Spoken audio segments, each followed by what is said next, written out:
uh, live right now. What's up, Okay, Chris? how's it going? Yeah, I'm doing good.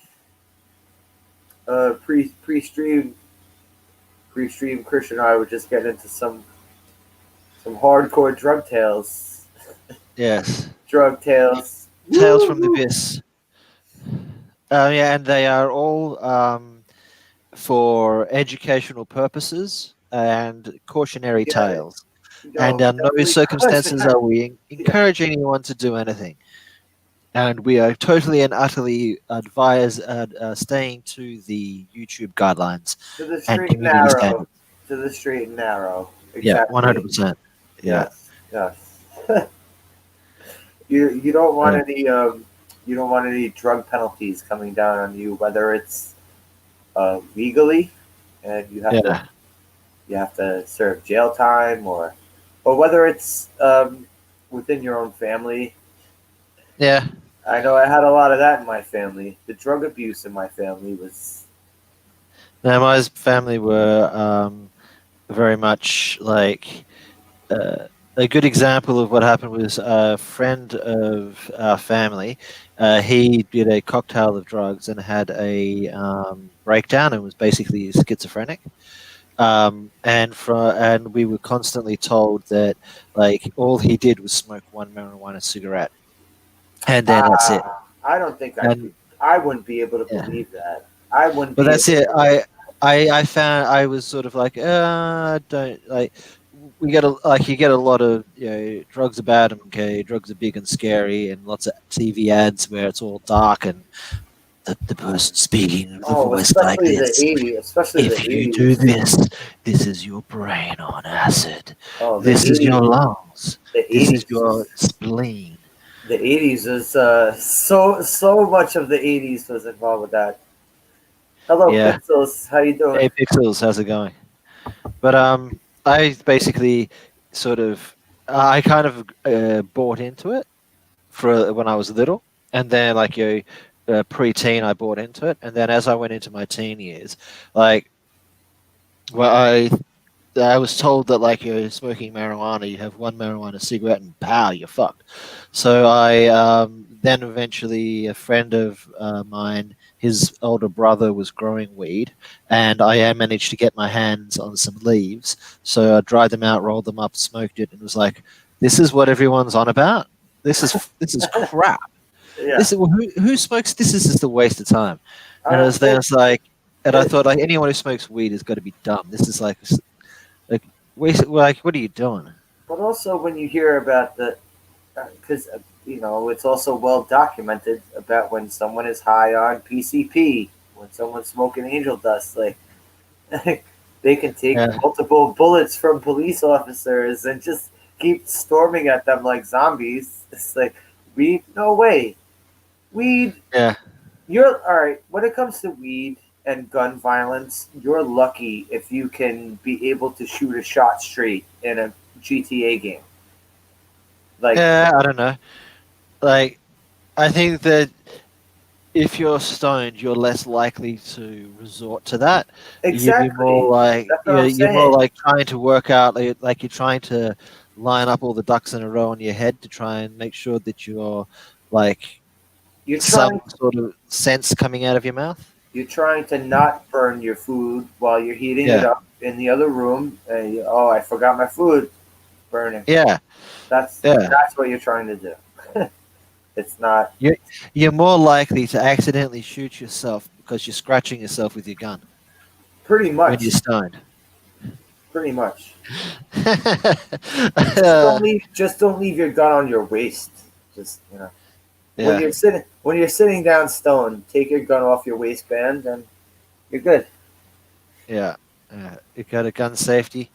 There's something I hate in movies when like somebody who's supposed to be um, knowledgeable about weapons and guns, like doesn't have proper trigger control, doesn't like doesn't know how to handle a gun properly, and is doing what is like flashy and looks good rather than what is the proper thing to do. Are you talking about like holding two guns, like holding a gun in each hand and spinning around and shooting the chandeliers and left and right, like in a circle, that sort of shit? Yeah, a little bit like that. An example of something I saw that, like, at first my reaction was that it was that what they had done was wrong because he hadn't got good trigger control and stuff. But by the end of the scene, I would realize what was going on. But you've got a kid who is being trained by a military sniper.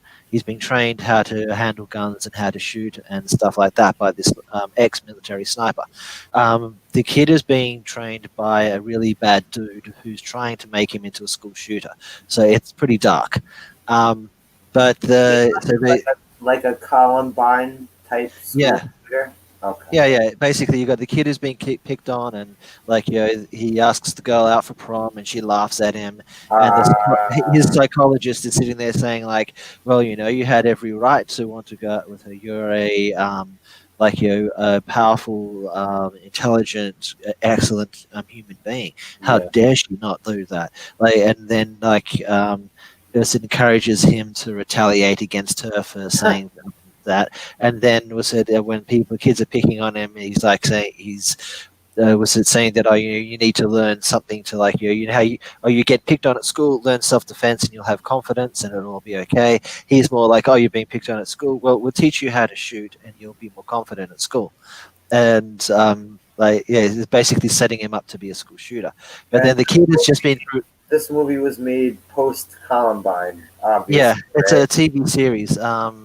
Oh, it's a TV series. It's in a recent TV series. I can't remember it off the top of my head, but you have a scene where the kid is got he's got I think he's wearing a flak jacket and he's got holding I can't remember if it was one or two. I think it might have been just the one. Glock, and he's got his finger right on top of the trigger, and he's basically holding it up, sort of like you know how they do in the movies, how they hold the Yeah, gun close to their yeah. face, the barrel pointing up in the air. He's doing that, and then he'll very quickly jut his hand out and point it at the reflection in the mirror, and he'll say something like, "Oh, you're talking to me, you picked on me in this class, and now I'm going to shoot you," and stuff like that. And I'm sitting there watching it. I'm like, this guy, the way he's holding the gun, the way he's doing it, like I'm not a gun expert, but I am watching him knowing enough about guns to know that this kid is just like it is every wrong thing he is doing. And I'm thinking Well, this, and I no, started getting angry because this kid is supposed to be trained. This kid is supposed to it's be trained. movies. It's movies. It's movies, though. The writers of movies, directors of movies, they don't, you know, Yeah, they but that's what I thought. they don't But you care see, about they don't care about you know authenticity. the whole point was that while he was doing this and he was jerking the gun around with his finger on the trigger and like posing in the mirror and everything, in the process he actually blows his own head off, because that was the whole point, was that the kid went and got the training and everything, but was still too much of a dumbass kid and was more about the posing in the mirror and all that, and was more about the image. And then he ended up killing himself before he Yeah, ended up so it becoming the was school shooter. supposed to be a direct Columbine type thing of how they were And always posing with their guns and yada yada yada. That whole thing, right? It was basically I don't know about that, but I did look at it and go, okay, so yeah, the whole point of the kid being so bad with the gun was that he blew himself away. And it's like, oh, because if the kid had kept going like that and hadn't shot himself or hadn't accidentally, like even he accidentally fires the gun or something like that and puts a hole in the wall, maybe he hurt his daughter or sister or something in the next room, whatever. That like if something like that doesn't happen and he was just like recklessly doing the wrong thing with the gun, you would have got to the end of the scene and gone, right, I hate this show. Writers they don't even take the time to like put the effort into look at what the right thing to do. They just go, this is going to look really cool and really well, flashy. like, how are you gonna do a whole entire show about that? Why would you do a But it whole wasn't show about that? It wasn't an entire show about that. It was one part of the show. The show itself is actually about a woman who is a psychologist who gets tapped by a team that works for the Vatican to go around and Oh, debunk. okay. All Um, right. Yes. they go around and debunk possessed people, and the another psychologist is actually working with the devil to get people to do things like school shootings and stuff like that. All right. So, all right. Um. So this is basically quantum leap type stuff, Not right? really. I No, mean, because there's not no with the jumping time, around not through with the body. time, not with the time jump. I'm talking about the situations. A little bit. It's that like you're following his story a little bit of the people who he's trying to manipulate. Um, into doing killings and stuff like that, but then at the same time you're following her stuff, and then like she'll be like laying in bed and she'll wake up and she won't be able to move, and then like this demon will come in and start like abusing her and torturing her and stuff like that, and then the demon will get up and go over and piss in the corner of the room, and then like it'll jump on top of her and stab her and she'll wake up, and she'll go, oh, it's just a dream, she's fine, looks over in the corner of the room and there's a puddle of water there. I'm just going to see if I can find the name of it. I'm trying to look up the name of it now. Yeah, that kind of sucks when you remember seeing something and you can't remember the name of it. Yeah. Oh, there's so much shit I remember from seeing as a little kid, whether it's a TV show or a comedy sketch. Yeah. But Google's good for that because you can type into Google like the general idea of what it is, and 9 times out of 10 it'll come back with something usable. I did it recently with a cartoon series that I could remember. These guys were, they had like, they're in outer space.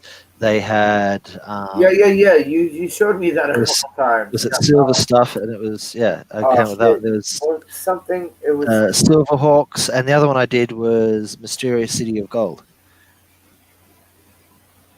Oh no, someone was looking for something else when it came to a. This one was 70s. This one was late 70s. But yeah, Silverhawks was that was kind of like Thundercats in outer space, right? Yeah. And but then what was it like? I can't believe they say the stupidest things. That was it. They're partly metal, partly real. It's like metal's not real. I'm pretty sure that metal is a real thing. Like I'm Well, pretty damn certain metal's real. also, what the fuck is partly real? Yeah. Like they're partly not real. It You're doesn't like part what? fake. You're part real, part fake. Okay. Part of them part of them isn't really there. It's just not part of it isn't real. It's like imaginary, part imaginary. Oh, do you remember this one? Oh shit! It was called Cops. Cartoon. Yep, it was called Yeah. Cops. Cops, but all like like Capital letter with like it yep, stood for something. yeah. And Yeah, that they was had I used to love that. they had action figures of these things. Yeah, I never had the action figures, but I remember the show and I remember loving it. What's up, Nancy? How you Hey doing, Nancy, how's it going? Nancy? The stream yard's in there if you want to jump in. Yeah, If I can't your find. if your internet can actually handle it. Nancy has more internet problems than I do, which is kind of annoying. That's Yeah, why that's saying something. That's pretty impressive to be having more internet problems than you. yeah. Like, man, the number of times like how the stuff like it just goes wrong and there's no rhyme or reason to it. There's no like explanation for why it should go wrong like that. It just all of a sudden has. I also noticed that if I'm on someone else's stream and they have 9 to 10 to 15 people, however many people they have on it, that's when I Yeah. get my problems. But even then, when you're on a big stream like that, you don't. Like, it's too hard to interact, and there's always like at least one or two people who are going to be doing all the talking, and you're just going to have to sit there quietly and watch. And so, what's the sort of point of you being there? Kinda, yeah, yeah. I mean, I went for a while going on people's streams where I didn't say shit. Oh, here comes Nancy. Yeah, but then sometimes you want to be careful what you say to who. Hello, Nancy. Can you get through this time?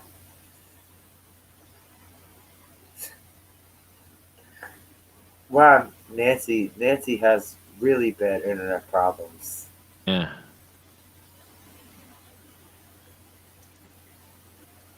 I mean, I know I always did.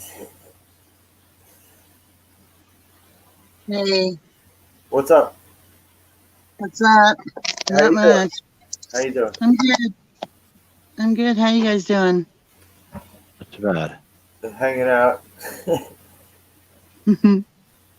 We were talking about before I started this. We were talking about drug stories. Oh, oh God, right up my alley. Okay, here we go. Everyone has good drug stories. Everyone has good drug stories.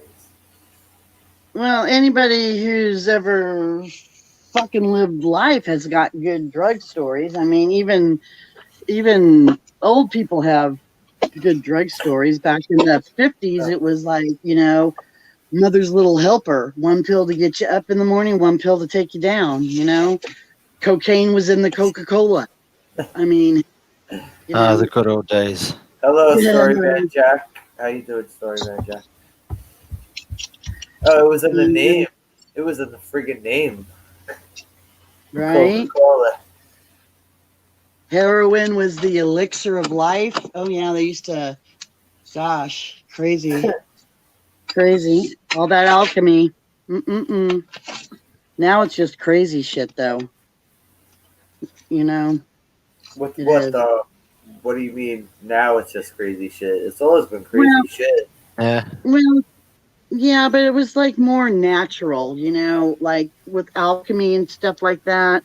When it was just like the herbs and mixing stuff until like the man-made chemicals came involved.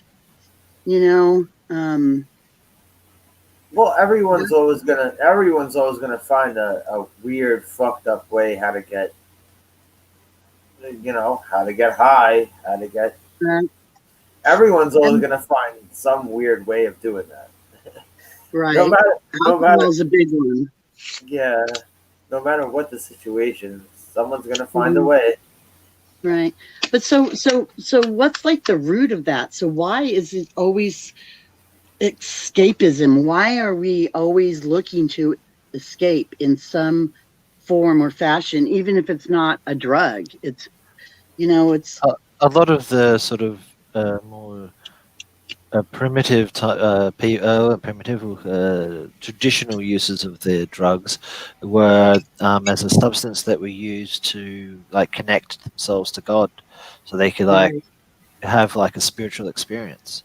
Not that I'm saying that this is a good thing to do and that it does. I'm just saying that's like the idea behind where a lot of it came from, and then Mhm. come through to modern day, and it's used modern day now as an escapism tool. Right. Well, they used to go into those caves, if where the fumes and stuff would make them hallucinate. Yeah. The readers and I mean, used to- yeah, sometimes It's crazy. hallucinations when you're dealing with stupid things. I mean, yeah, a hallucination. Well, You might like a hallucination, you might not. It I love doesn't matter. hallucinating. I love the psychedelics. I do. Seriously. Oh yeah, they can be a lot of Well, fun. the natural ones, peyote and mushrooms, and back when I was younger, like purple microdot, LSD and stuff. But it was like different. It wasn't like, hey, let's go get fried. No, it was like All right, no, We because Had an all experience. I've done that. I've done that. Well, let's go get fried. I've done that. You know, I yeah, was a well, teenager. I was a teenager, and I didn't want to. Yeah, I when even when I was a teenager, there was still an aspect of not let's get fried as much as let's have an experience. exactly, exactly. Yeah, I would say I will admit I was the let's get fried guy.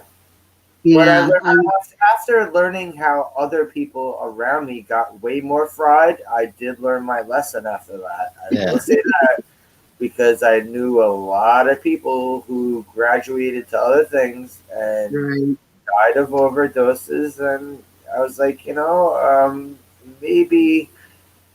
maybe if you try to fucking show off you know, your hardcore ability, maybe it's not a good thing.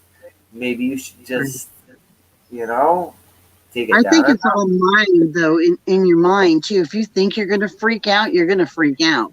No, I You mean, know. yeah, I just mean like straight up, like died, like overdose, like Yeah. died, overdose. That's what I'm You know saying. what's really weird is nobody from me growing up to now, none of my friends, and I'm talking like 30 plus. I have a friend that I've known for friggin' 52 years. None of us OD'd. Uh, Recently here in God Kentucky, I've lost three people bless to you and your heroin. friends. Bless you and your friends. Yeah, but yeah. it was So I had a few that like. That's the thing is, there's not the like anyone who was an actual friend. Most like pretty much all of them made it through until like maybe the early 2000s and then overdosed. But yeah, then the ones that overdosed before that, they weren't ones people I would necessarily call friends, but more acquaintances. Well, not just friends, but family members too. mm, I've known many people who have died of overdoses. I've Whether known someone who died of alcohol overdose. I've known people who've done that too. Yeah, but it's not till recently you hear so much of it. You know, like Yeah. it was back then, but it was like far and uh, I, few in I between. It was like the real heavy users or blah blah blah. But it was like it just I don't know. It just never from what I've occurred been to told, us. It is just never. that a lot of the reason why there's more overdoses and stuff like that is because like a lot of the stuff like even the psychedelics and more natural stuff, like to make the extracts you have to use certain chemicals Mhm. to get chemical reactions to happen, and that there you can use a range of different chemicals to do it, but there are the chemicals that are the cleanest and the best quality to use for it, and then they're the ones that you'll use if you have to, and then there's the Right. ones that you don't really want to use, and then there's the ones you shouldn't but you can. And Right. that over time they've made it harder and harder to get the cleaner chemicals, because they go, well, why should everyone have access to XYZ chemical if it's so good for making this thing that we're trying to stop? So therefore, we'll stop you from getting access to that chemical. But that doesn't stop them from making it. It just means they now go to the next one down the line that's a little bit more dirty. And then Right. they say, well, everyone's using that one, so we should stop that one. So then they just move down the line to the next one. And Yeah. as they go on, and as time goes on, you get the drugs aren't the same anymore. They're more psychologically and physically damaging. All right, is anyone here familiar with Kids in the Hall? Anyone? Yes. I know Hmm. of it, but I don't know it that well. Does anyone know that they made one movie called Brain Candy? Kids in the Hall, Brain Candy. No, I Nah. never heard of that one. It was Right. about. It was around the time of. They made this around the time of Prozac, I think, Oh, and shit. they were making like this movie was about a wonder drug that could keep keep people like away from their depressed feelings, but it was really fucking everybody up. You mean I was like on Prozac? Prozac. I was on Prozac and Ambien for so-called PTSD or whatever. Yeah. That Yeah, that Ambien's not going to help your nah, that PTSD. don't. No, none of that. You know your own body and you know what works for you. But even the weed, man, like I got some weed today. This is like friggin' hyper friggin' like, oh my God, I like took like one bong hit and I was just like, whoa. It's not like the same weed like growing up, like Thai stick was Thai stick, or Maui was Maui, or purple thread or whatever. You knew exactly the strain that you were getting every time. Now you don't even know. When I was a teenager buying weed, I didn't know that. I was just going to different weed spots. We didn't have someone Yeah. that could deliver weed to us. We would have to go to a certain weed spot. Like, well, I found like actually once I was probably about 16. I know I would have been older than I would have been more like 18ish, and I was sitting at a weed dealer's house, and I came in and he gave me this story about how it's called AK-47 because it'll absolutely murder you because it's the best stuff. And he's telling me this story of the history of this, how it's AK-47, blah blah blah. And then I sit down and I buy the stuff off him, and he's got like a little bong there, a little thing you can chop up and have a bit yourself. So I tried to have a bit myself, and while I'm sitting there, across the time it took me to have a couple, a few people have come and gone, and each time they come in, I notice him give a different story and sell them exactly the same weed each time, and everyone's like, "Oh wow, that's so good!" Enough with the story, and they're going to go off and tell their mates that, "Oh, this stuff is the best because this story." And I'm sitting there, and then I think it was one of the times after that I came back, he starts giving me the story. I'm like, "Dude, just don't give me the story. I don't care where it came from. It's all like everyone's got a story of All what right. it's called, what it's His, like." his name is AK-47, so he's already awesome in my book. If you're gonna call Yeah. yourself that, Right? No, that was the name of the weed. He's saying the okay. name of the weed was AK-47. All And right. then like the next guy comes in and he says, "Oh, this stuff's called White Widow," I and wish it's the because like dealer's yeah. And name then was the next like. one that comes in is like something else. I wish that was the dealer's name because I would then No. call him that in the street. K-47, right? I would call him that in Yeah, the street, like, yo, if I gotta wave him down, be like, yo, AK-47. And, like, he turns Right? yeah, around before he's gotta Man, get to his I've had a car. It's lot like, of oh, dope boys. hey, how's it going? I've yeah, had back in the day, especially in Vegas, I had a lot of dope boys working for me, but I never had anybody with a cool name like that. That would have been tight. Hey, yeah, AK, fucking roll this out for me, dude. But yeah, talking about the chemicals and stuff, the way I look at it, it's all become greed. It's like cutting the product down instead of yeah. having quality product. It's quantity and mass production. You know what I'm saying? And And for anybody I the know who was about quality has basically just out of the industry. They just gave up and walked away from it mhm. because yeah, they couldn't compete with the quantity. Even though they were focused on quality. Yeah, because everybody just it's crazy. It's crazy. And then this whole COVID thing, I was laughing my ass off, okay? Because first of all, I'm out here in Kentucky. So I'm like totally on the opposite side of my world. I'm from the West Coast, California. And then, I lived in Las Vegas, and then we came out here to the middle of fucking nowhere. And so like I'm talking to my dude, my son, and I'm like, so, like, what do they call their work out here? Because we called it work in the block, like crack and stuff like that. And he's like, no, they call it crack, mom. I'm like, really? He goes, mom, it's hysterical. They're, hey, you got a $5 sack of crack. And they're yelling across the street. And I'm just like, oh my Lord Jesus. And I'm just like, They just don't care. no, they All just right. don't. And it's crazy. But That's yeah, crack. Okay. crack All is right. stupid. I live in Crack New York. is, I live in New York. I live in New York. I grew up as a. I was born '79 and grew up as an '80s kid. Like going out into the streets and seeing these crackheads just wandering out and about and just doing their crackhead things the over and over crackhead. again. So crackheads, like I know quite a bit about being around crackheads because Right? they're Yeah, rambunctious. They're very rambunctious. They're indeed. they're not exactly low key. No, They'll let you know You see- they're they'll let you know they're crackheads. There's no Yeah. undercover crackheads. There's you no know, No question. undercover crackheads. They will straight up be like, Oh "Yo, man, I'm, that's a comic book. yo, That I'm is a a comic book crackhead." waiting to happen. Yeah. Undercover crackhead. the crazy thing about crack though is like, okay, so back in the day, like with my first husband and stuff, like when we were dealing cocaine and stuff, freebase was like the big thing where you know, That's where it all the started. yeah, but that's where you put the pure. So you got the pure. You were smoking the pure coke, right? But so then these people decide that they're going to friggin' add all this stuff to it, and it was just like the reversal of it. And I don't know, crack's just not a thing. But you know, like when the cat piss and all it's that a stuff thing. came out. Oh, it's a thing. Don't get me wrong. It's a thing. Oh, it's a thing. I know. I mean, yeah, trust me, LA and oh God.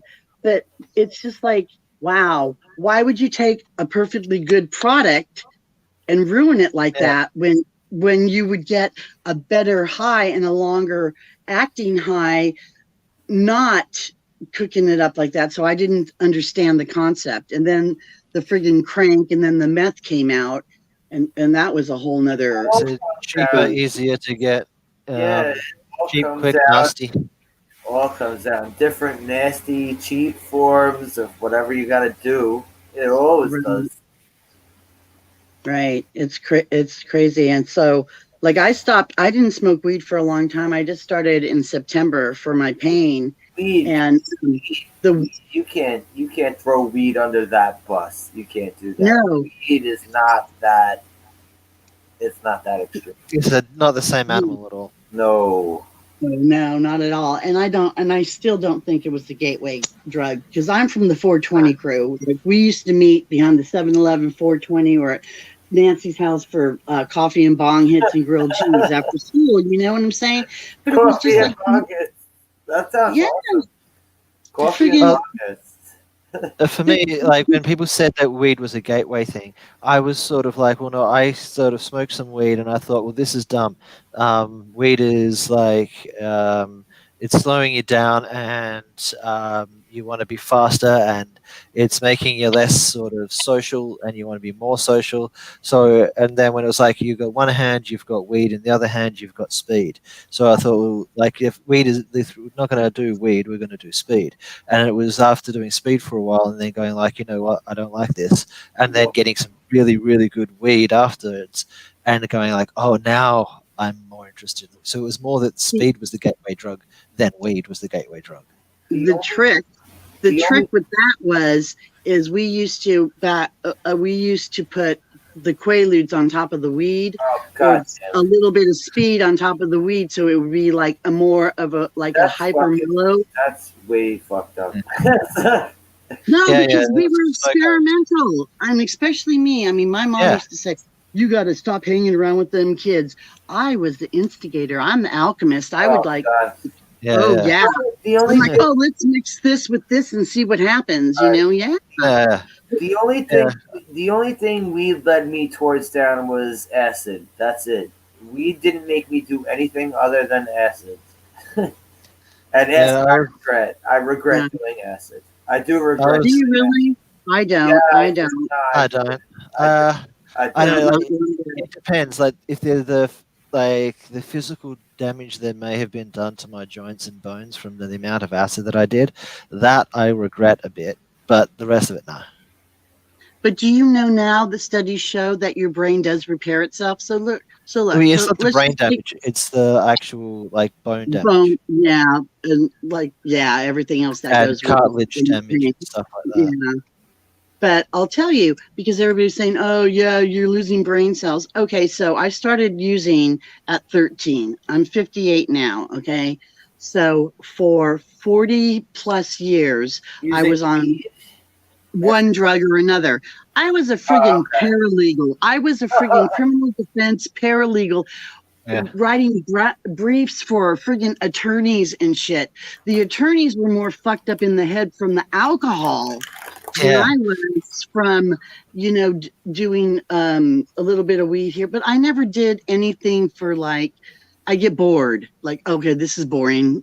this is boring. Always, everything gets boring to me. Yeah. You know. But with the brain cell stuff, that I haven't looked up the science recently on it, but back in the day when people were saying that, the sort of way I'd come back with it, I was saying that they do the tests where they cut the person's head open, map the brain, and then they put in little electrodes and fire off the part of the brain that moves their right arm up and down.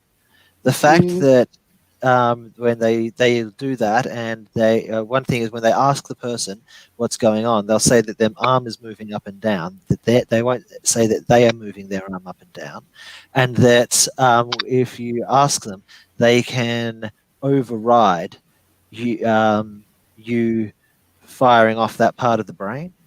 They can Hmm. choose not to move the arm. So there's obviously something that's not in that brain that's choosing not to allow that part of the brain that's being activated to move the arm. So, like, Hmm. you worry about brain cells being lost. It's like, well, you're not your brain cells, so it doesn't really matter. Hmm. Interesting. Hmm. But yeah, sorry, that was just when you brought that up, it Hmm. reminded me of what I had said back in the day. Yeah, but it wasn't also too like we would go and we would ride crotch rockets down Sunset Strip and go to the beach on red tide and friggin' sit around and talk about the universe and watch the red tide. And then in the morning, when all the creatures would come up from, you know what red tide is, where the waves glow. There would be like there was a marine biologist. I was a psychology and legal major. Like all these different groups of people and beliefs would get together and we would just go smoke weed or take acid or whatever and just like chill and talk about stuff. We wouldn't go out and do crazy stuff. It was more of like, I don't want to say spiritual experience, but more like just expending your mind on different beliefs or what ifs, or like just looking and just looking at the stars and just you could just do that normally. You know what I'm saying? I've actually destroyed stuff on acid once, so I, Really? I'm What do you not mean destroyed stuff? destroyed stuff. Like my friends and I that were in the park one night, we just decided to do that one Yeah, night. boy. So what part of New York? What part of New York are you from The or Bronx, in? the The Bronx. Bronx? Yeah. I have my mom was from Brooklyn, and I used to go to Long Island, Lindenhurst, like every other Yeah, summer. I have family on Long Island too. Yeah, I have a lot of family on Long Island and well, New they've all and, disowned me. and New Jersey. Yeah, do you know the Anaces, Ralph and Ace? No, can't say I do. Yeah, well, that whole family side of the family disowned me, but that's okay too. But yeah, so I love New York and Chicago, and I don't. I hate New York. I don't know. I had Fuck such this- a bitchin' time in Long fuck- Island, though. fuck this Running place. through the I mean, friggin' yeah, no. There's a certain part of Long Island where I would love to be able to live because the place I live in New York right now. The hell with this place. yeah. Well, I'm moving to Colorado. I'm packing up here, and a lot of my friends are up there in Colorado. And then my one friend is starting an Indio um, media production company up there. And plus, I can grow my own weed, so I'll know what kind of weed that I'm growing when I can make my own Yeah. strain, and not have to deal with, well, I don't know, it's just really bomb ass shit. Well, Well, you why are know. you moving up there? What Uh, happened? well, I only came to Kentucky. It was only supposed to be a 2-year stay for me to get my son off to college, and it ended up being 10 years here. So, and all my friends are in California, and now they're up in Colorado, and there's just nothing for me here. There's nothing at all for me here in Kentucky. They don't even know how to take me here. It's yeah. It's just it was good for a minute. You know what I mean? It was I, good, I but kind it's of know how that feels. time Living to where go. I live right now. Yeah. Time to move. I've always had that gypsy spirit. I've moved around a lot in my life, especially when I was married to my son's father, who was an artist from Wales. We toured, we went all around the U.S., but yeah, it's just, I don't know. Well, I just, things always get fucked up, and you gotta do what you gotta do to move yeah, along, right? You can't. Yeah. right. And you're never too old. I'm telling you, you know what? I have no problem selling all my shit, packing the bag, and going at all. Period. Just not on a Greyhound bus. Won't do that ever again. Hell no. Yeah, So, I've been on some long ass Greyhound bus oh rides. my God, try it with a friggin' 3-year-old going from Key West to Vegas. I just Oh Um, with my just even with just a bunch of other people. Just no, I don't want to be on a Greyhound with a bunch of other no. people.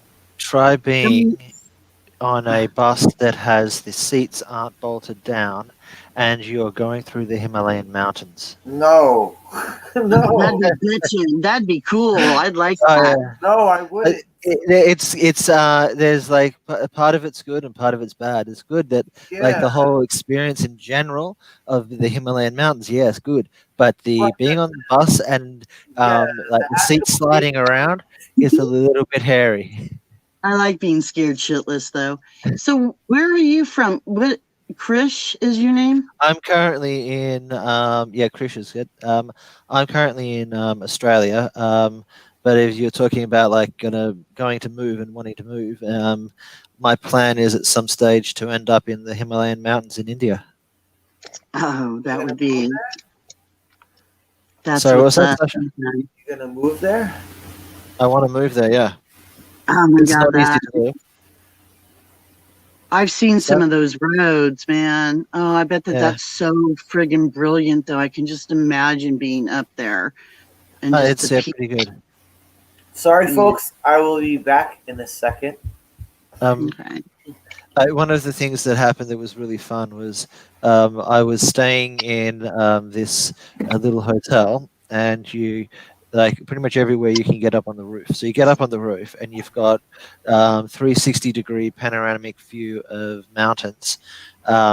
And then you have you see standing up there in the evening, and you got the sun setting down behind the mountains, and the clouds coming in through the valley, and the mountain sticking up through the clouds. And you're looking at it going like, oh, like the stories of the mountains in the clouds or the city in the clouds. Like this Xanadu, is yeah. this is where those visuals, like I can imagine somebody being on a mountainside seeing this, and that's starting the idea of like a city in the mountains, because it really, like, sorry, a city in the clouds, because it really did look like that. But Wow. yeah, they had like you go up in every morning, you go get your food, then you go for a walk up through like this thick sort of forest up the side of the Himalayan mountains, and then you like come over a peak, and like, because you'd be thinking, yeah, tiny little valley, this is great. Then you get over the peak of the valley that you've been walking up the side of this mountain all day, and there's a massive drop, and even like a valley that's like the size of a huge sprawling city, but it's all just trees with like a little town in the middle of it, and like it's just a speck that you can see in the distance. And you're just like amazed at like the sort of vast space you're walking out into. But then I'd come back for dinner, and one night I come back from dinner and I have a look at all the stuff they have up on the bulletin board in the hotel, and there's one sign saying, "Don't go for walks up into the mountains like that by yourself, because you're a very good chance that you'll be eaten by a wild animal." Oh, wow. Or Bigfoot. Ah! Yeah, Oh wow. So that's like the I'm probably thinking of Tibet where the similar monks to lost. Tibet.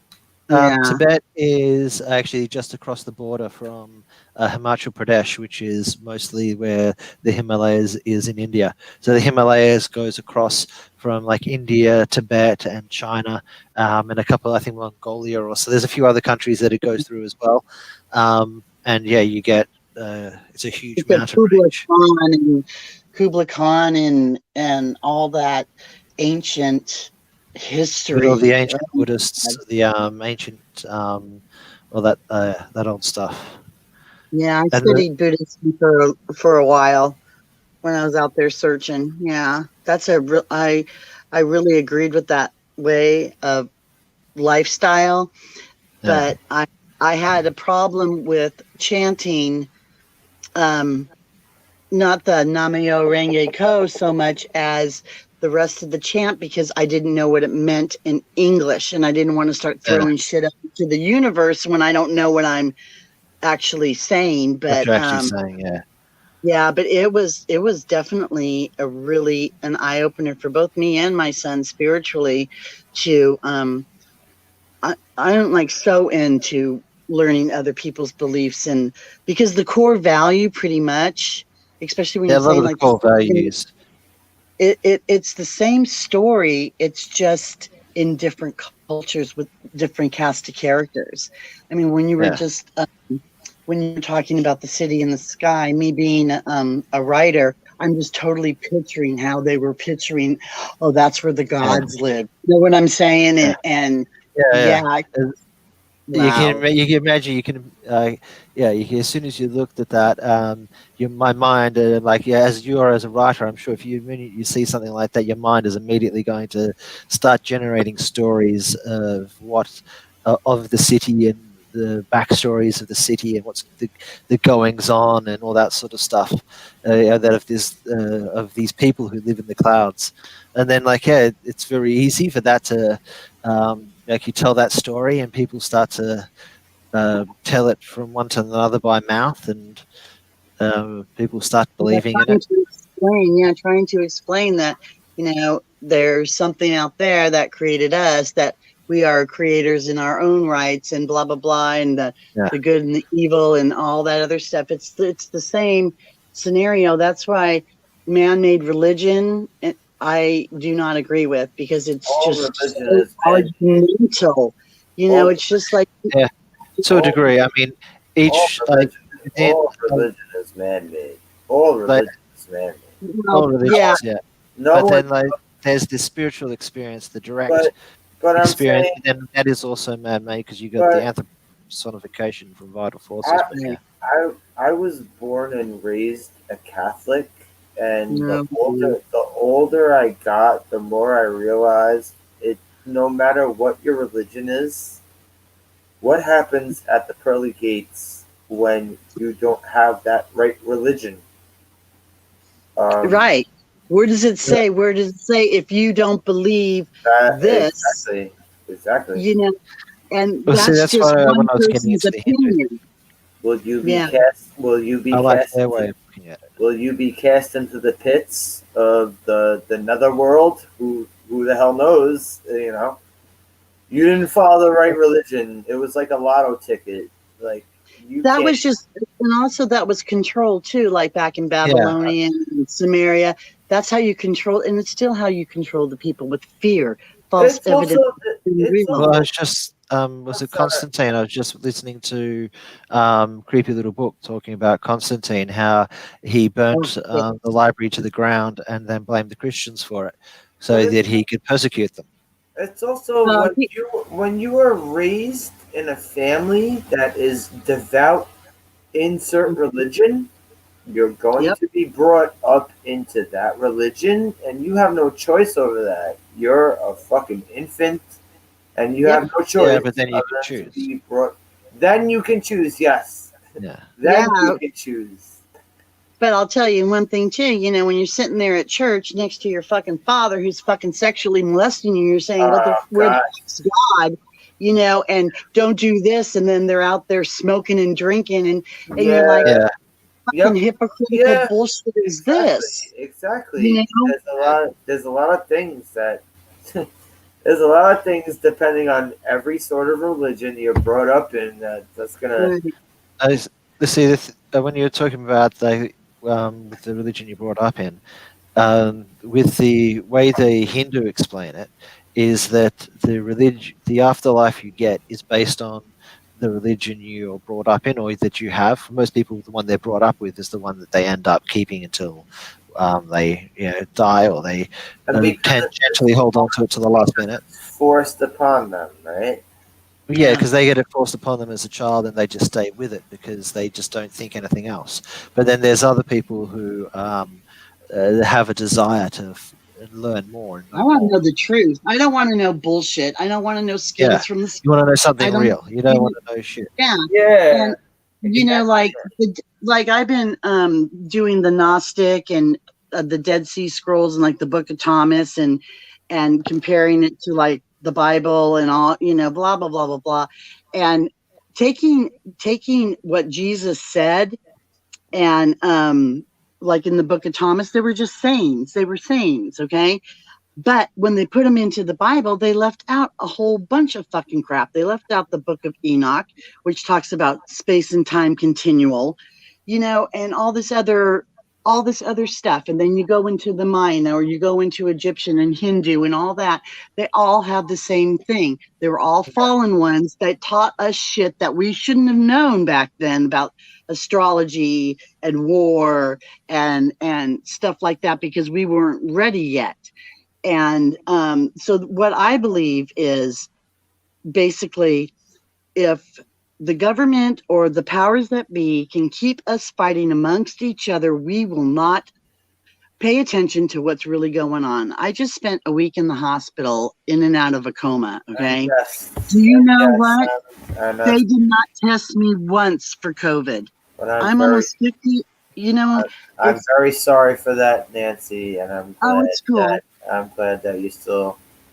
Actually, it was a really bitchin' experience. Actually, it was really friggin' cool because it was like it was. I don't know if you know this. It was cool because I was just like I was just there and I was like in and out of consciousness, but yet I was aware of what was going on and I had a really unique experience. But I've had a lot of them,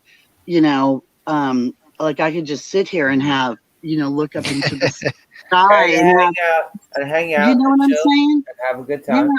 Yeah. Yes. But my point being is it just really upsets me because we're all of one blood and we're all of one organism. We're all of we're all of one people. We just got separated at one time because somebody was fucked up and wanted to control the people. So the powers that be above the creator, whoever the I am, whatever it is, George Soros. George Soros. George Soros. Oh wait, whoops. George Soros is the. Did I say that name? Sorry. Whatever it is, I mean, because I would always be like the person that would say, what if, like, what if blah, blah, blah. And this one guy, a BJ in high school, he's like, Nancy, where is your fucking head? In the clouds? I said, always. I'm always thinking of different. And so now that we have the cloud, the actual cloud storage thing. So now it's like a big fucking joke. I said, see, me and the Rolling Stones, we knew, hey, you get off my cloud way back then. Okay. You know what I'm saying? And so like shit that I said back in way back then is like people are like actually like believe, you know what I'm saying? It's like coming true and stuff. And they're like, how did you know that shit back then? I said, because you know what? I don't know. I just would think of stuff. Maybe that's why I'm a writer, the story has to keep on going, it just needs to be changed up. So not every story needs to keep on going. Well, you know what I mean, like the basic core values. The basic core values. Some actually need to end. Some do. Not. Some need to be rebooted. Yeah, because you can't just sit there and fucking regress and go back to friggin' rubbing sticks together for fucking fire. But hey man, we're not that far off. We're heading that way. I'm telling you, it's crazy. It's crazy because you could just keep looking back, and you know what? Just really intelligent people crack me the fuck up because I'm intelligent. I've got this BA and this FDA and this PA, and I'm like, okay, so what does it amount to? Diddly dick. Right? right? Yeah. Okay, so let me tell you, you got 4 cans of friggin' food and you got 3 fucking kids to feed. How are you going to make it a meal? But Um, what is your college degree amount to? Two things: Jack right? and shit. Shit. Two things. Exactly.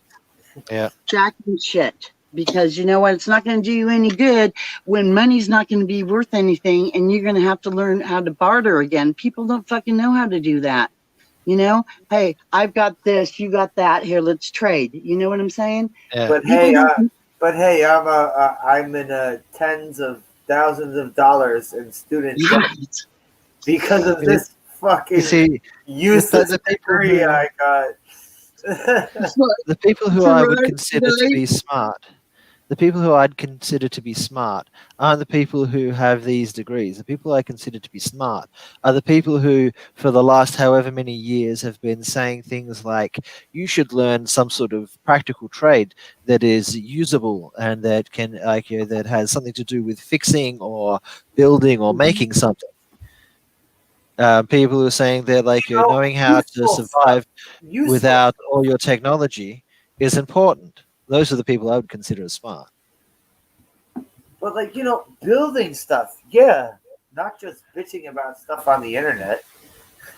Having a desire to know how things are done and how things are made, and knowing enough of it so that you'd be able to do it yourself if you needed to, if you What wanted to. what do you think amount of money you're going to get if you just bitch about inequality on the internet? What is that gonna no. No, you paid that much money in college for that? No, you're a sucker. No.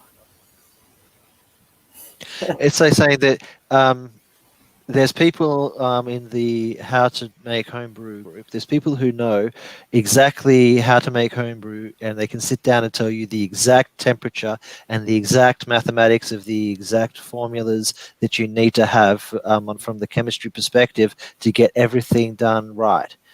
Where I think it's far more important to know um, Okay, what wait. when you touch the side of the barrel of the stuff you're fermenting, to know exactly what it feels like when you have it at the right temperature, rather Storyman than knowing Jack. the number. Storyman Jack, if you want to come in, the is all right. Can you two see if the StreamYard link is still in the chat right now? Storyman Jack, Yeah, let's come in anytime. I have the StreamYard link right there. But he says he has an insight to the college mindset. okay. I'm not sure if this is going to work because I don't think I'm a mod, but we'll give it a go. Did that pop up in the chat? Then I gotta make you a mod.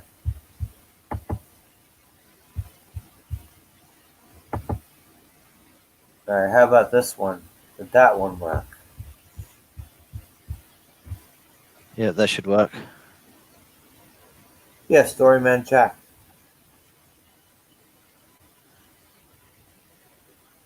But yeah, as I was saying, I think it's more important to um, know practically how things feel and how the how the physicality of it than it is to know I'm the also saying if you're a teacher, equations. if you're a teacher, you should be bipartisan. You shouldn't have a bias.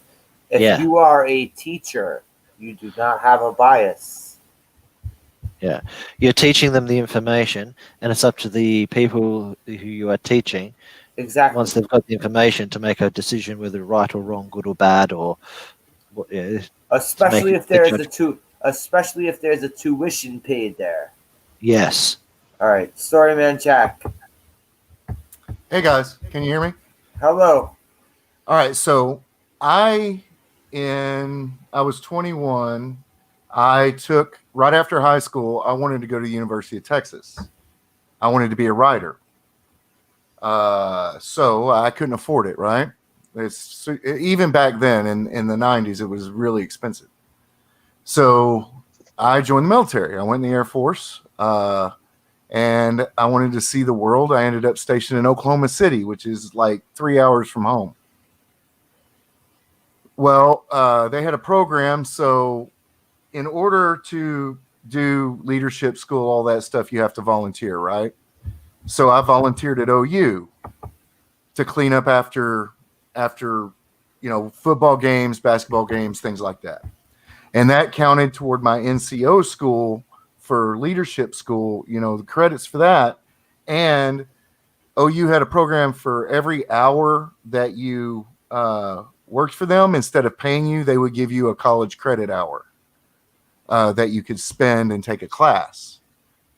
So I got my first degree for absolutely nothing. I majored in English language arts, which is what a English degree from the University of Oklahoma is actually worth. It sounds kind of useful though when you can take advantage of it. I gotta say, it's like I would definitely do that. So I wanted to be a writer. I've been writing since I was 8 years old. My dad bought me my first typewriter when I was 8. So I went to college, did that. I majored in English language arts so that I could learn the process. And then I took a whole lot of extra creative writing classes. And then I minored in psychology so that I could understand characters. When I got out of school, I knew that I would not be able to make a living as a teacher. Because I think back then they started out at like $30,000 a year. So, and plus I didn't want to deal with other people's kids. I can actually know people in my family who are teachers who felt that same exact way. So I wanted to expand my writing. So I went and got a job as a tech because that's what I did in the military. And then I went part-time to school and got a second degree in sociology that helped me with plot and character and all that kind of stuff. Understanding society.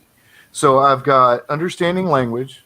I've got understanding psychology for characterization, and then sociology for societal characterization. And those are really useful. Are they worth $150,000? No. No. You're right. You're right. I mean, I make $70,000 a year sitting at home watching servers overnight because I went to tech school in the military. And you're talking about what? Yeah. And I still write, but I do it for fun. I don't ever expect to make any money out of it. So you have to choose out. This is the advice I gave my kid. Figure out what you want to do. What makes you happy? Okay, well, can I ask any single person here right now? Is anyone here writing for profit and other than just for fun? Because like I write, I draw. I haven't been doing it for profit. Maybe one day I'll put it in my back pocket and do that same, but I don't. Well, here's the thing about writing for profit. Oh, Nancy dropped that? I think she. I don't think she got did it on zapped purpose. into the void. She said she got zapped into the void. Zapped into the void. But yeah, I mean, so here's the thing about writing for profit. All the big writers, novelists, they got started by writing short stories and submitting them to magazines. Yeah, everyone had to come in somewhere. Every single one of them. Stephen King wrote for Playboy, Penthouse, Jackdaw, little magazines. Those magazines do not exist anymore. The ones that do exist have staff writers and don't accept stories. Everyone also has to come in somewhere. Right. One and point. the only way to get discovered now, legitimately through the publishing process, is to know somebody. No magazines accept you anymore. Unsolicited material. Well, are magazines even really relevant? Yes, because Asimov's is still big.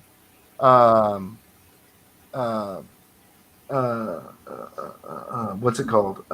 Alfred Hitchcock's Mystery Magazine is still big, and there's a fantasy one, Realms of Fantasy, still big, but they don't accept unsolicited stuff. They have staff writers, so you can't break into the industry that way. So what people are doing now is they're just writing their shit and putting it on Amazon and self promoting it or self publishing it through Indiegogo. And let's face it, they're not making a lot of money. Well, that also, like, well, on certain aspects, that kind of seems the way to go. It depends on how you market everything. Well, I was yeah, gonna say you have to be marketing. Yeah, you have to expert. market everything right. You have to market your way yeah. into everything. And yeah, it's a combination, I think, of that and luck, because It is a lot of your luck. timing and that sort of thing. Right. So I'm writing an urban fantasy novel. I have the rough draft finished.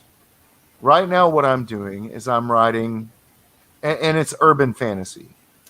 So it borders on horror and fantasy, but it's set in Dallas Fort Worth area because it's contemporary urban fantasy.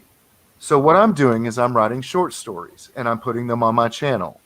And 90% of these short stories are actually the background work that a writer has to do to establish rules for the world, characterization, and interactions. So all those stories are reference material to the novel. Okay, so I can go back and make everything consistent, make the characters consistent, make things right. And then once I get all this background stuff done and uploaded, I'm going to write my novel and I'm going to put it on the channel as episodic as episodes. Once I gain a big enough following, then I'll go to Indiegogo and get an artist and publish the book. Sounds Well, good. I think the whole thing should just be do your. I call me crazy. I think the whole entire thing should be write your thing, and draw your thing. Yep. And just show snippets here and there on like Twitter and YouTube, stuff like that. Yeah. And then after you have like the final products, that's when you should start flexing it. You start flexing after that. I don't know. That's what I would do. Well, this is what I'm trying to do for the marketing, right? So it's Halloween, and it's a perfect time for me to keep rolling out these horror genre short stories, right? And I think Nancy's listened to a few of them. And they're not final drafts. They're really rough drafts. So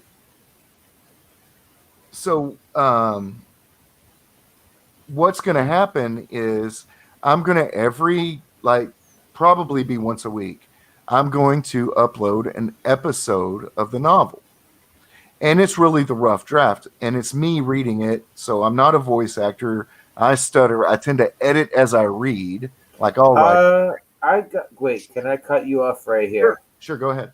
You sound like you would be able to do multiple different voices if you tried like Simpsons style or. Yeah, I can, but like so I've got a character in the novel. You have a good voice. You do. I think I do. I don't like the sound of my own voice. Well, nobody likes the sound of their own voice. Yeah, no one does, but you do. That's why I don't edit any of my stuff. I just do live streams. Well, and that's where I have a huge problem, is that it's really difficult for me to re-edit my videos because I start listening. I'm like, oh God, I can't listen to myself. And Chris, you have a good voice too. Yeah. And the problem is that, yes, I can do off voices. I could do the redneck old guy, and I can do that. But I have a character that is a Japanese female. So you could They get in probably so much pull it. trouble. You You could get in so probably, much trouble. Yeah, but you could probably pull it off, though. yeah. I'm And saying. she's old school, so she's actually a fairy, and she speaks like in third person. So it's like this one thinks, or instead of saying I, she refers to herself as this one.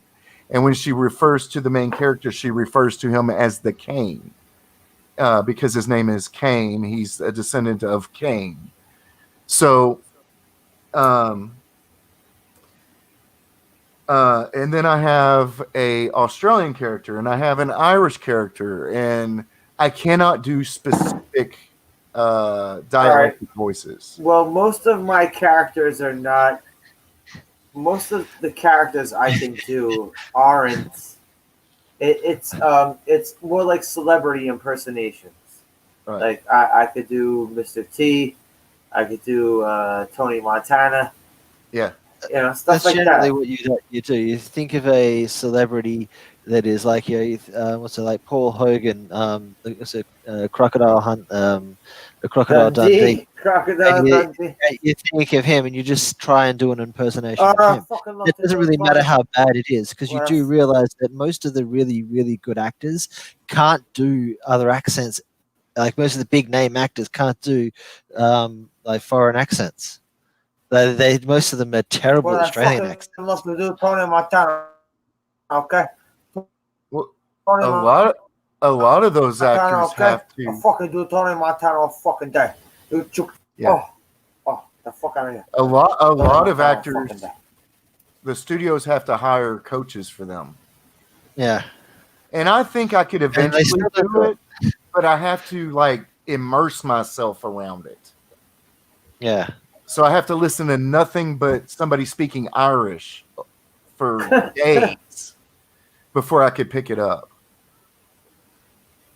But then, like I think, say, if you think of an Irish actor, and you just listen to the Irish actor, Like monologue after monologue after monologue. Yeah. and then you just try to do a really bad impersonation of that character, that actor. Yeah. Yeah. So, Just try. but I'm a writer. I learned how to write. I didn't learn how to do voice acting. I didn't learn how to do video production. I didn't learn how to do sound production. I can't draw to save my life. In fact, before I decided to go this course that I just explained, I was going to just go straight Indiegogo because I have the rough draft completed. I've been working on this book for 5 years. So I was just going to go straight Indiegogo.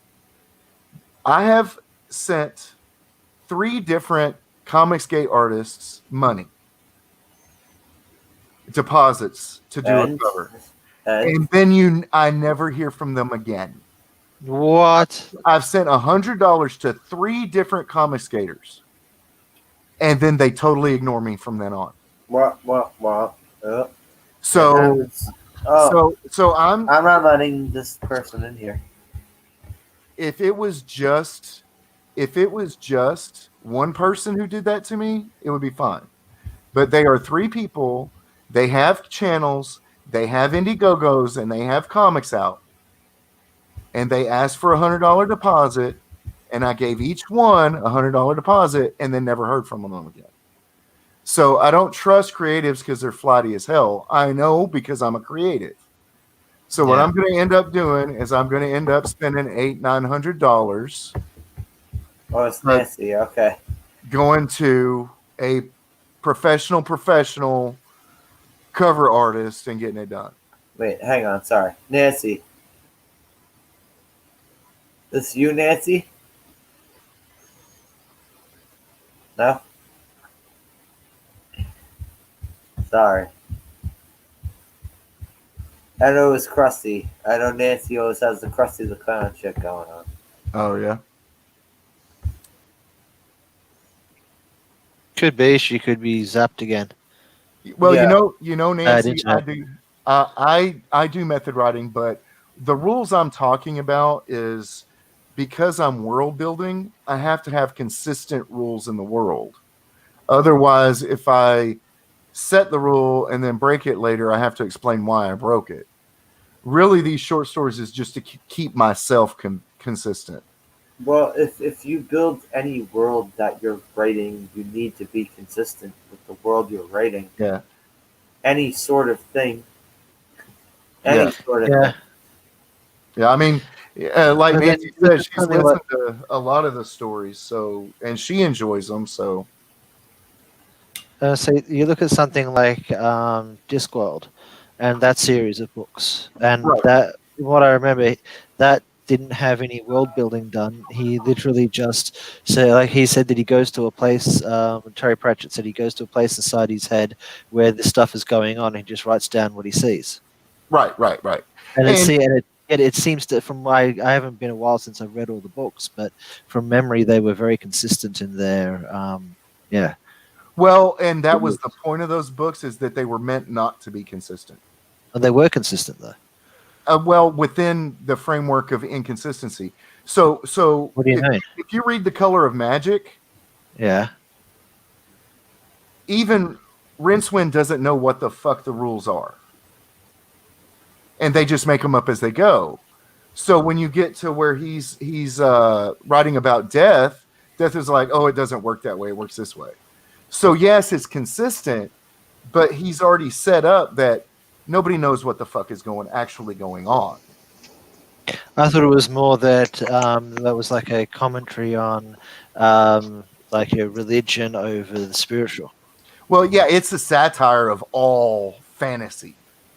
So, I mean, you read Konina the Barbarian Hairdresser, and like I said, What Conan?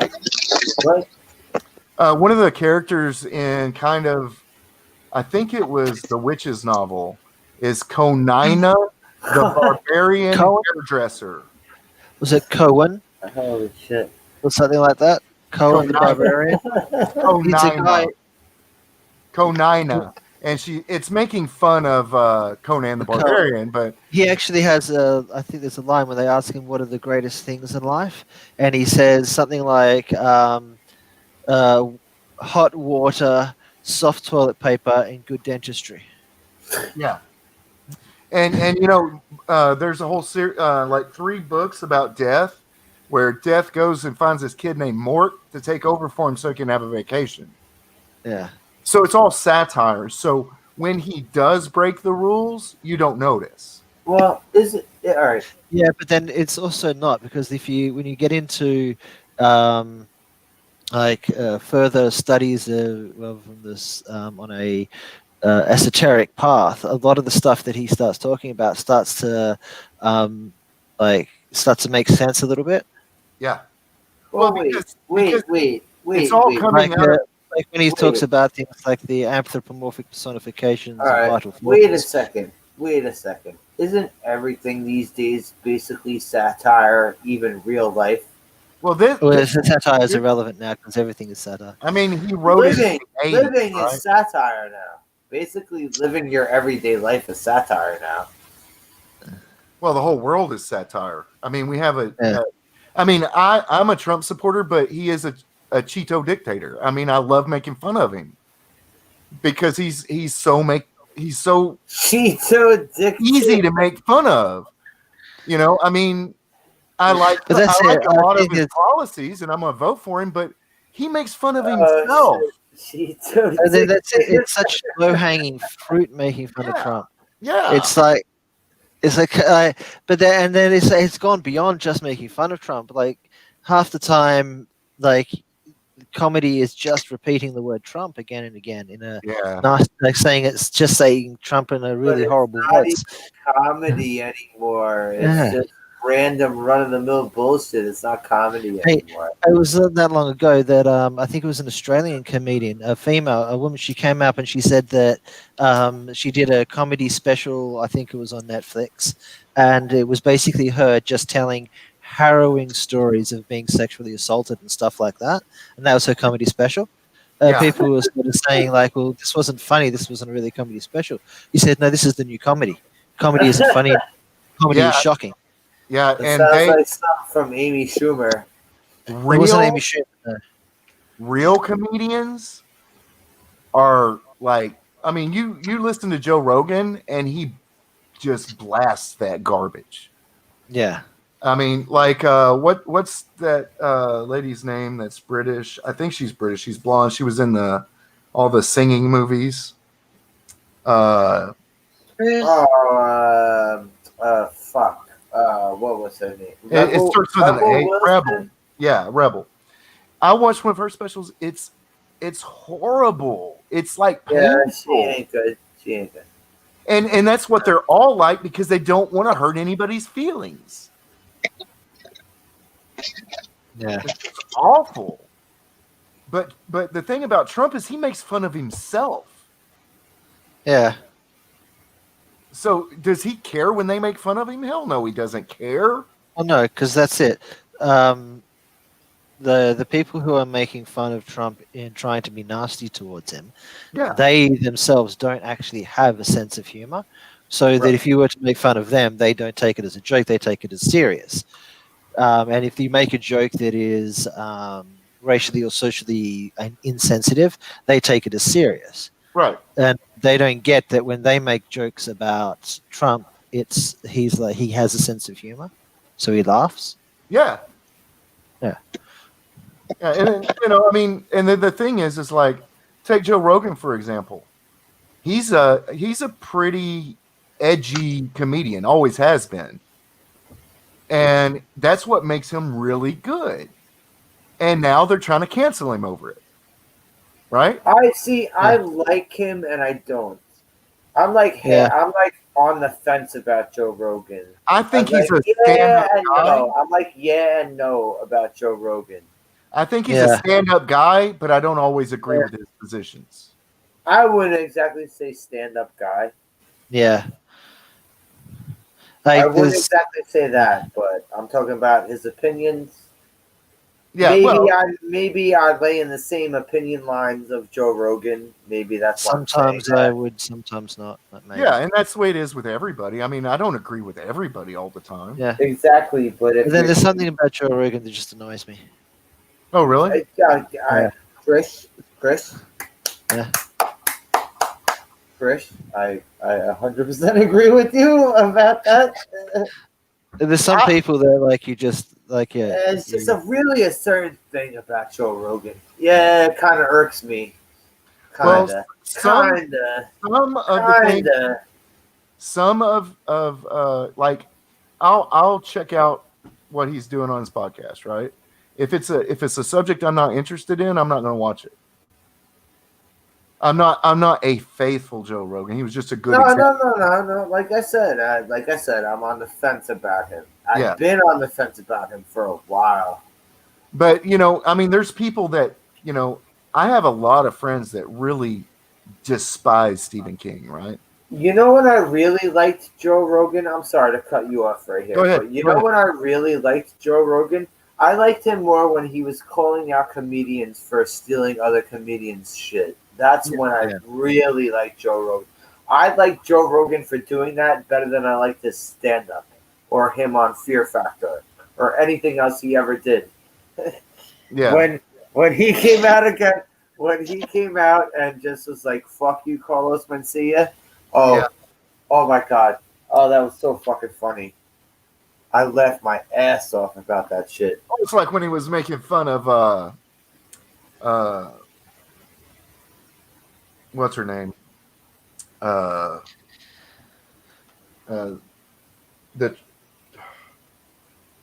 just had a brain fart. But when he makes fun of anybody, it's funny. But then everybody wants to go after him. Well, I was just saying that's what we need. I'm just saying when he did that, it was better than his actual stand-up. Yeah. Well, some of the stuff that he's done off the cuff is much funnier than his stand-up. A lot of the stuff off the cuff, a whole lot of his stuff, I enjoyed more than. That's why I like his podcast, is because he's off the cuff. But I like it when he's talking to, like when he had the DMT guys in there, or when he. Sometimes he's a little too baked and.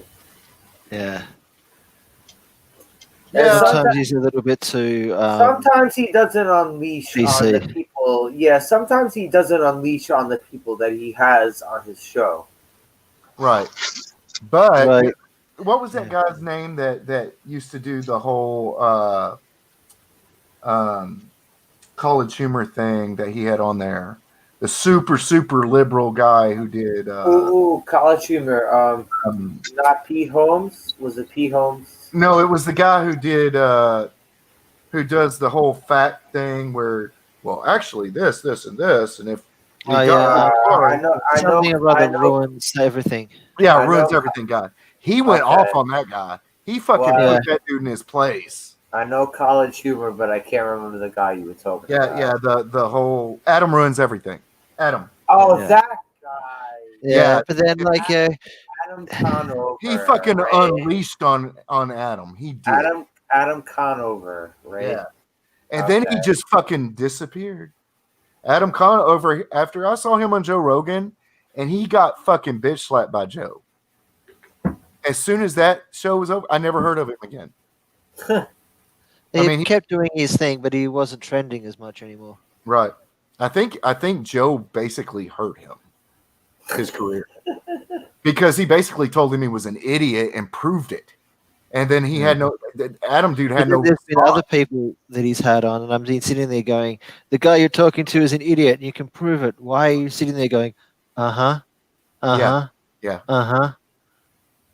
Yeah. It depends on if he cares about the subject, right? Yeah. Because when he put Adam, that dude, in his place, it was because that dude was talking about the whole letting transgender men compete with the women. Yeah. Good God. Yeah. Oh, and the channel just got shut down. All right. I'm Anyways, joking. I'm just being a dick, don't worry. No. I know. I gotta keep my. I gotta watch myself sometimes. No. No, it's fine. It's fine. By the way, Nancy, are you back? I am. I'm just been listening to y'all. I'm sorry. It's cool. It's cool. All right. I did have a question though. Okay. For do you all find it that you just can't shut off your stories in your brain? Like you wake up with more stories than you have room for? Well, that's the nature of the beast. It's crazy, telling you. Because I don't know, I get writer's block sometimes. That's why I'm babbling bullshit. Usually, I get like that where you're getting the stories all the time, right up until the point I go to write one down, and then writer's block. Well, that's why I've got paper everywhere. I've got like about 12 different phones that have voice recordings on them. I've got over 4,000 poems, okay?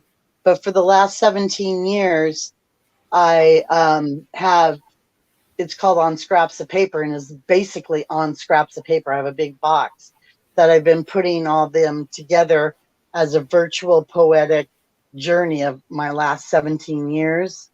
And when I go back and I look at some of this shit, I'm like, what the fuck? And where did that come from? It's like, do you ever write something down and then go back and go, when did I write that? I don't remember writing that. Also, by the way, Nancy, why didn't you let us know that you were back here? You should. Oh, because I was just listening to y'all. You should have chimed in and been like, "Hey, I'm back." Yeah, I'm cool. I killed Krusty. I've been trying to wipe up the bloodstains on my couch. I have a saying, because I'm a storyteller.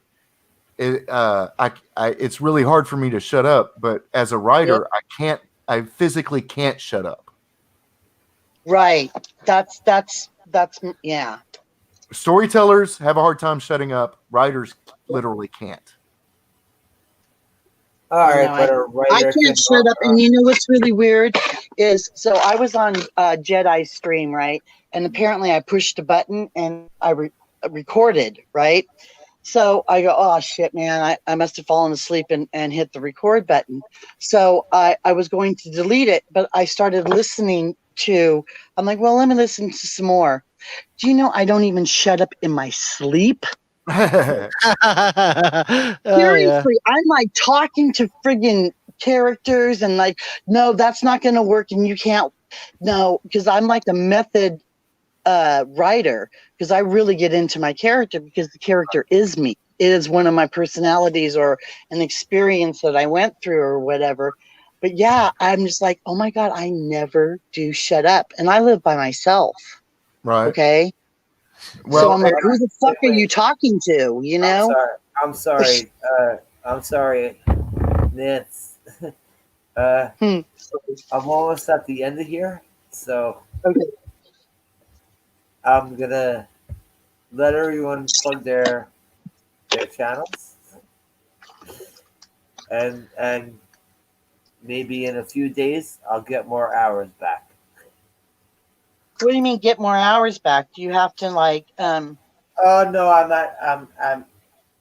at a no, limit right I'm gonna now. sponsor you, Slasher. Then I'm gonna sponsor you. Oh no, I'll pay. I'm at a limit right now. I'm at a limit right now. So oh, Well, are you you're at the limit on Streamlab or yeah, StreamYard? yeah, StreamYard, Yeah. yeah. Oh, okay. Yeah, I well pay if the you pay for, $20 a month, but No, no, yeah, no, but no, no, no, no, no, no. Don't pay me anything. Shut no, stop. That's not it. if I want to I sponsor you, you can't fucking stop me no, from no, sponsoring no, you. I'm no, gonna give you money whether you like it no, or not, Slash. I'm no, gonna No, hold no, your you know hand what? up. No, no, because that's no. not how I'm it. not. No, I'm not doing that. I have. No, I'm good. that's not how it works. If you I'm want good. to I'm bless good. me, then let me bless you because it I'm good. always comes No, no, no, back. no. No. Wait. I'm good. I'm good with the Okay, well then StreamYard. you come on. Then you I'm come on good. streams with me because I got Yeah, plenty out. absolutely. If I could 100, ever figure out how to freaking 100%, 100%. well, I okay. tell you what, if it wasn't for Slasher's rule about subbing and returning the sub, I wouldn't be at 182 subs. What are you talking about? How, how did I, what did Well, I do? I remember when you I don't know what was going on. I was on a live stream, and it's been 6-8 months ago. And you said something about uh, if you sub somebody, they need to return the sub. No, did I really say that? You did. I'm just talking about if Well, people are going to yeah, come. if you're going to support somebody, Oh, you I'm talking, expect, yes, I'm talking, yeah, exactly. Right. yeah, But you know, but you shouldn't expect it either because people are fucking Yeah, selfish that way, and then you you're just right don't on, network them, you know. you're right on both counts on there. Yes, you're right. well, You're and right. if I sub somebody and they don't sub back, It ain't usually no big deal. I give them the benefit of the doubt because they're probably bigger than me and they probably get a lot of subs. You know? Yeah, but I've watched some people grow. I've only been on since September, and I've watched some people fucking grow out the ass. And I'm just sitting here watching them. I'm like, you're going to fucking crash. You're going to crash. You're going to crash. Because you know what? That's not how it works. We're supposed to support each other in any way that we can. And if somebody's bigger than the other, then somebody helps. And that's just the way it is. You're Okay. 100% right. And if somebody is going to be a fucking asshat ducktard, well, then it's not like I'm going to unsub, but I'm just not going to network. But Right. you're not lying about that, Nancy. Well, I tell Because you, just about everybody that I sub to and follow, if I put something out on Twitter, they retweet it almost 100% of the time. but Well, I'm talking about other media that you all don't know about. I You will know, say that I've also had Twitter hurdles this past week. Twitter has thrown hurdles at me these past 2 weeks. So Yeah. good old tweaker. Like when I was starting on YouTube, one of the people who was helping me out through Twitter quite a lot was Moxrox, and he was always really helpful, and he seemed to always be focused on helping other people grow their channels and helping the community grow. Um, and then yeah, after he got shot, I sort of thought that it's like a good way to sort of remember the guy who like had did so much for me and asked for nothing in return, is to try and help people as much as I can. But then in saying that, like there's those people whose channels that I try to watch every video and like and comment on every video, but you can't catch every You single can't. one all the time. Right. You can't do all of it. And usually, if somebody sends me a link saying, "Hey, here's a video that they've done," I will take every effort to watch it and like it and share it. Same. Well, it's like what But I that's understandable. That's understandable. That's why I do flybys. Half the time, you guys don't even know that I'm there. You Same. just grab it and go Yep. because Same thing, man. sometimes you don't even have time to say hi, you know. And then, but the whole thing is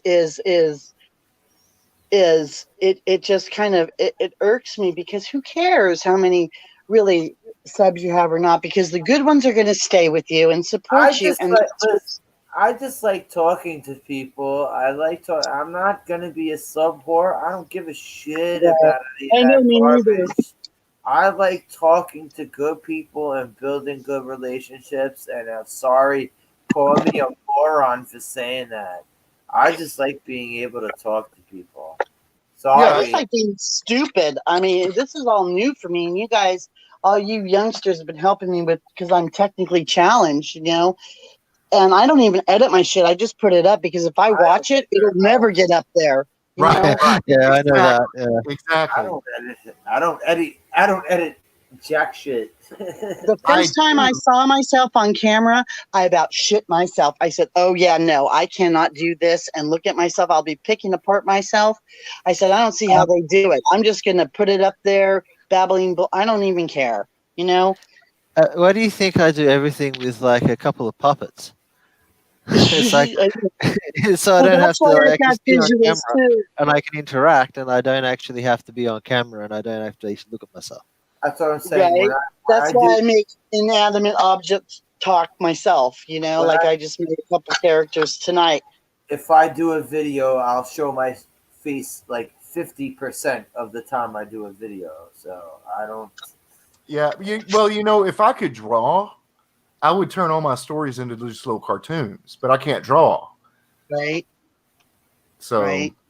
I mean, I've even tried learning animate and stuff like that, so I could just, put like little things together, and I just can't get it because unless I pay a lot of money and go to an actual Adobe class, Right. But there's, other artists like Jetsy and stuff. There's other brilliant artists out there that, like, I told him just like 3 lines of something, and he created this picture for me that I could recite my poem to, because I'm all about the visual things now. I like to make inanimate objects talk and do weird shit,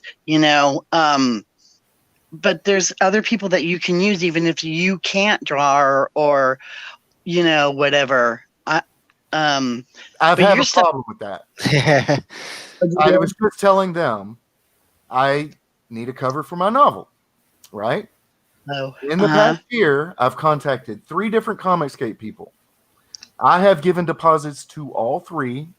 Those deposits were $100 or more, and then I never heard from them again. So do an upcoming artist that just wants to draw. Do somebody who's an artist, not a friggin' sellout.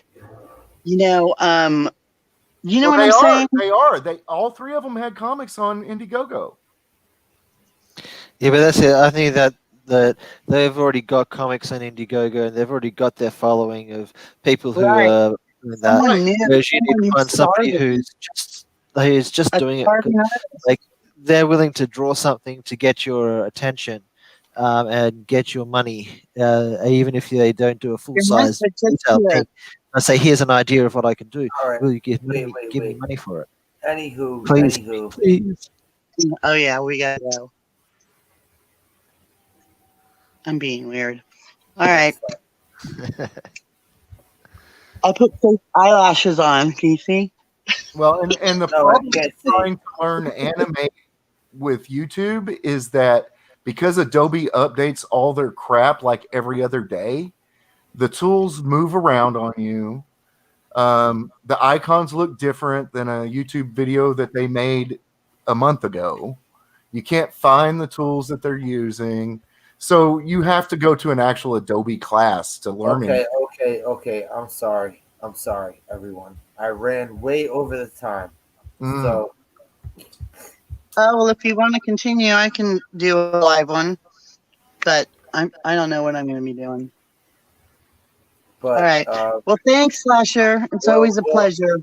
run through everyone and everyone say their stuff. Krish. I'm Chris from TWTG Content. This Thursday night at 9 p.m. Eastern Standard Time, we're doing a Let's Watch for the next episode of Legion. The week after that should be the Panel Games Up Late show, so come and check that out. Then we've got a whole bunch of other stuff going on in between. Thank you. That's it. Thank you for coming through. Thank you very much for having me on the show, man. As always, you're always great to talk to. Nancy. I'm Nancy, aka VStar333. I just have a small channel. Haven't been doing much. I like to help others more. That makes me happy. So I just have artwork, random bullshit, some poetry, and just whatever I feel like chatting about or doing. And that's me pretty much, just kind of hanging out. And I need your link, Krish, so I can look you up. For my channel, I can do that easy enough. Okay. Give me a second. And Storyman Jack. Thank you for coming through. Oh, thank you for having me. Another I'm trying to put myself out there a little bit more. Come on people's live streams and stuff. I'm Storyman Jack, also known as George BD Lucas or Big Dick Lucas on Twitter. That screen name was created by Jeremy Griggs, and it is misspelled on purpose. I write stories. I actually have probably about 12 stories currently on there on my channel. I have several playlists, and right now I'm working on a horror playlist. I have, I think, 6 stories on there so far. Anywhere from anything from a Frankenstein style story to vampires and witches and haunted houses. I also have a series on creative writing, my method on writing from where I get the idea all the way to the story that is also done.